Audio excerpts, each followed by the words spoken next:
There's one thing I don't think we can find out about God by looking at creation, and that is whether God exists or not. Because science, by definition, studies the physical universe, the physical world, and God is outside of that. But if we believe that God exists, and we believe that God made the world, then we can find out more about what God is like from what we see in nature. And I'm not sure exactly who first said it, but Francis Bacon used the analogy of two books, that we can read about God in God's Word, for example in the Bible, but we can also read about God in the book of God's works, which is God's creation. So I do think that by looking at the world around us and looking at it through the eyes of science, we can find out more about what God is like. And when I look at some of the things that I study in science, I never cease to be amazed at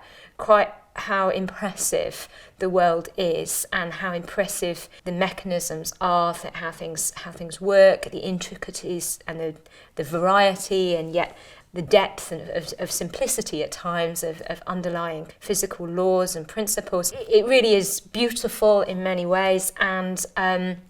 leads me to think about God. I'm not saying that I